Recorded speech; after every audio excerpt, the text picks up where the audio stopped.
Breaking news. ఏ ఆంక్షలతో తెలంగాణ ఏర్పడిందో అది గత ప్రభుత్వ హయాంలో జరగకపోవడం దురదృష్టకరమన్నారు మంత్రి పొన్నం ప్రభాకర్. గత కొన్ని రోజులుగా 24 గంటల్లో కురవాల్సిన వర్షం 24 నిమిషాల్లో పడటం వల్లే ఇబ్బంది కలుగుతుందన్నారు. జూబ్లీహిల్స్ నియోజకవర్గంలో మరో మంత్రి వివేక్తో కలిసి పర్యటించారైన కృష్ణానగర్లో నీళ్లు ఓవర్ఫ్లో అయ్యి రోడ్లపై నడిచే పరిస్థితి లేదన్నారు. డ్రైనేజ్లో పనికిరాని వస్తువులను వేయడం వల్ల సమస్యలు తలెత్తుతున్నాయన్నారు. ప్రభుత్వం ఏ కార్యక్రమం చేపట్టినా ప్రజల సహకారం తప్పనిసరి అని అన్నారు మంత్రి పొన్నం ప్రభాకర్.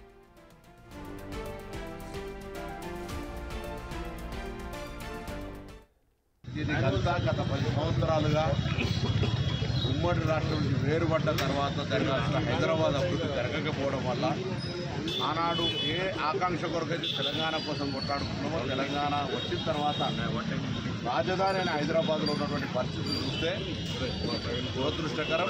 అందుకే ఇప్పుడు హైదరాబాద్ ఇన్ఛార్జ్ మంత్రిగా సహకార మంత్రులు అందరూ డాక్టర్ వివేక్ గారు మిగతా అందరూ కూడా కలిసి హైదరాబాద్ నగరం మొత్తంగా ఉన్నటువంటి ఇటువంటి సమస్యలను పరిష్కరించడంలో కార్యక్రమం కొనసాగుతుంది. ఈ కృష్ణానగర్ లోపల గతంలో వచ్చినప్పుడు చూసాం, మొత్తం ఓవర్ఫ్లో అయి రోడ్ల మీద నడిచేటువంటి పనులు లేదు.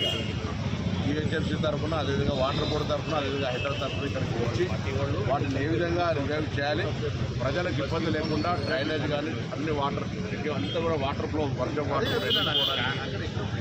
మళ్ళీ ఒక ప్లాన్ ఆఫ్ యాక్షన్ చేస్తూ ఉన్నాం.